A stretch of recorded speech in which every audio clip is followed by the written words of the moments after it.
திருச்சிற்றம்பலம். எல்லோருக்கும் வணக்கம். ஓம் ஸ்ரீ சந்திரசேகரேந்திர சரஸ்வதி மகாகுருப்யோ நமஹ.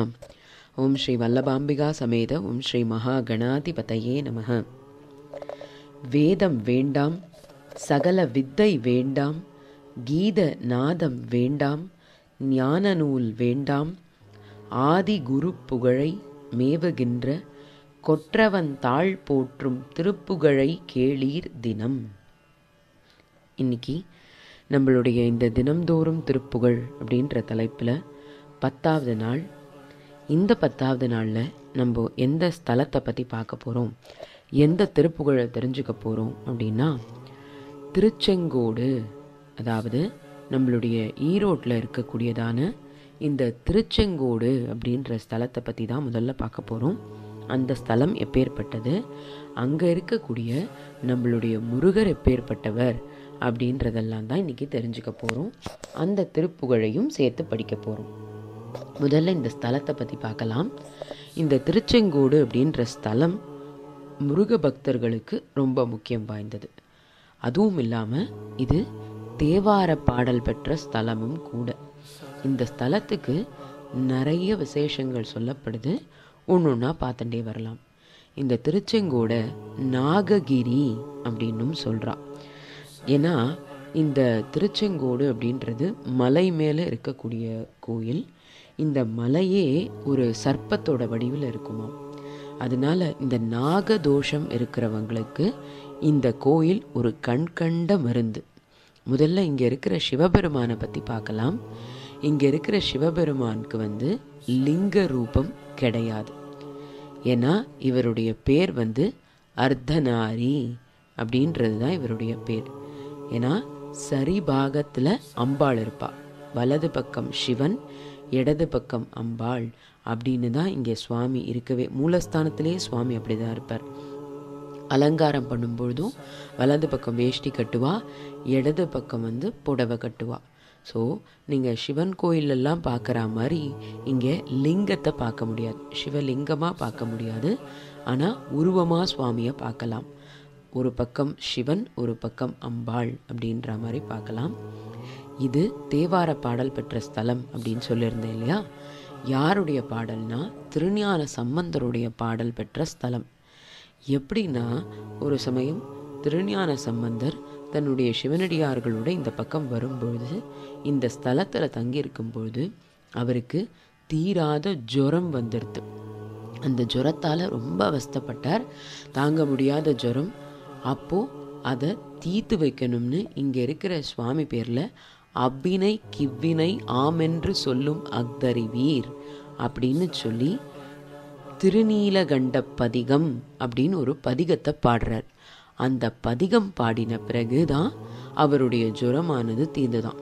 அதனால தான் இப்போ கூட நம்ம ரொம்ப கொஞ்ச நாள் முன்னாடி இந்த கோவிட் அப்படின்ற ஒரு பிரச்சனையில் நம்ம அவஸ்தைப்பட்டோம் இல்லையா.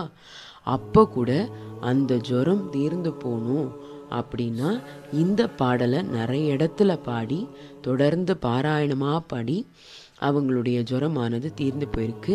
இன்னி வரைக்கும் யாராவது ரொம்ப நாள் இருக்கிற இந்த ஜுரம், தலைவலி இதெல்லாம் அவஸ்தைப்படுறான்னா இந்த தேவார பாடல், அதாவது அவ்வினை கிவ்வினை ஆமென்று சொல்லும் அக்தறிவீர், அந்த பாடல் அவங்களுக்கு ஒரு கை கண்ட மருந்தாக இருக்குது.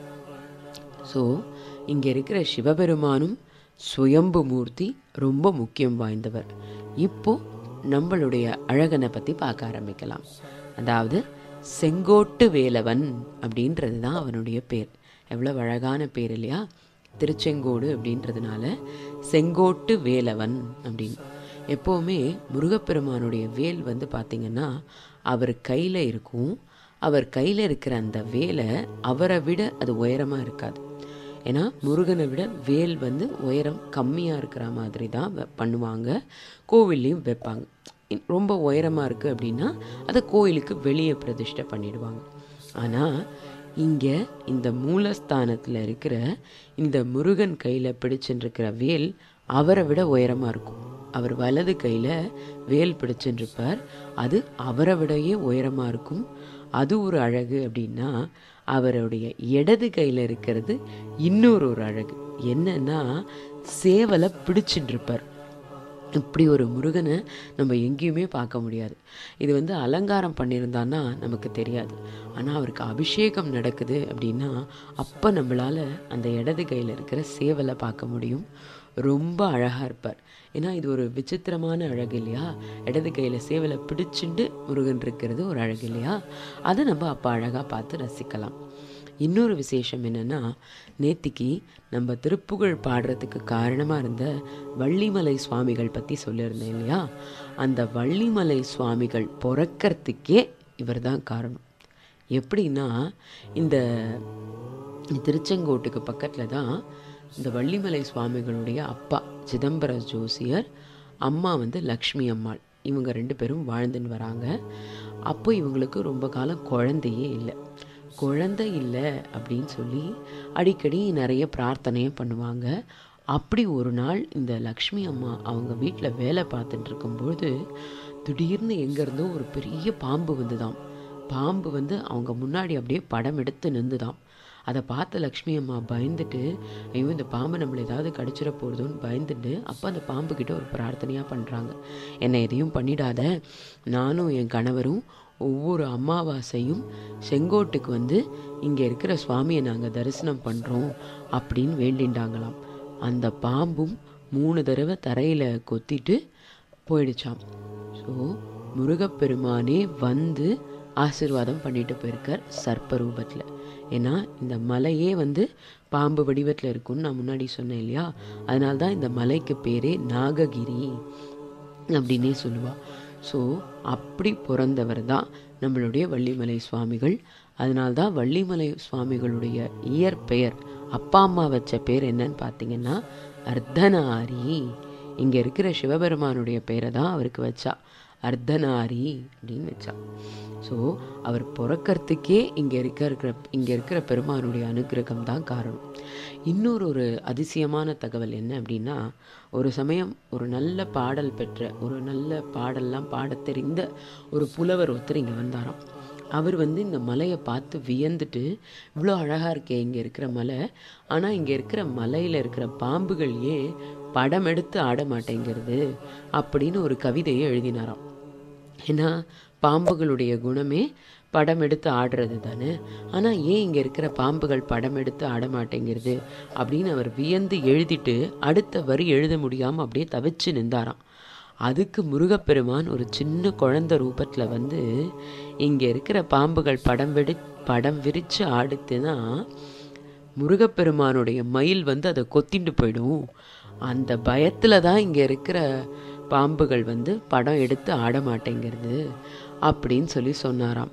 ஸோ இங்கே இருக்கிற முருகன் செங்கோட்டு வேலவன், ரொம்ப ரொம்ப அழகாக இருக்கிறவன், அழகான உருவம், கிட்டத்தட்ட 4.5 to 5 அடி உயரமான சுவாமி.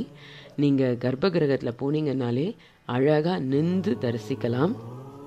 ரொம்ப அற்புதங்கள் நிறைந்தவன். இன்னைக்கு நம்ம பார்க்க போகிற இந்த திருப்புகழும் ரொம்ப ரொம்ப சின்ன திருப்புகள், அழகான வரி.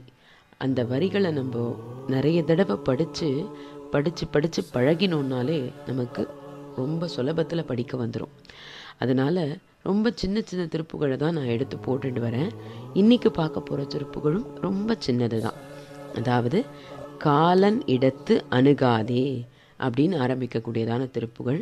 இப்போது இந்த செங்கோட்டு வேலவனை நல்லா மனசார பிரார்த்தனை பண்ணிட்டு இந்த திருப்புகளை நம்ம படிக்க ஆரம்பிக்கலாம். காலன் இடத்து அணுகாதே, காசினியிர் பிறவாதே, சீல அகத்திய ஞான தேன் அமுதை தருவாயே, மால் அயனுக்கு அறியானே, மாதவரை பிரியானே, 4 மறை பொருளானே, நாககிரி பெருமாளே. எவ்வளவு சின்ன திருப்புகள் இல்லையா? யாராவது இந்த சர்ப்பதோஷம், அதாவது ரொம்ப காலமாக குழந்தை இல்லை அப்படின்னு அவஸ்தைப்படுறவங்க, அந்த பிரச்சனை தீரணும்னு நினைக்கிறவங்க இந்த செங்கோட்டு வேலவனை மனசார பிரார்த்தனை பண்ணிட்டு இந்த திருப்புகழை படிக்கலாம். இந்த திருப்புகழ் அவங்களுக்கு கை கண்ட மருந்தாக வரும். செங்கோட்டு வேலவரை மனசார பிரார்த்தனை பண்ணிக்கோங்க. அவரை நினச்சி இந்த திருப்புகழை நீங்கள் படிங்க. அப்போ கண்டிப்பாக சுவாமி உங்களுக்கு அனுகிரகம் பண்ணுவார். நல்லதே நடக்கும். திருச்சிற்றம்பலம். நாளை மீண்டும் சந்திப்போம்.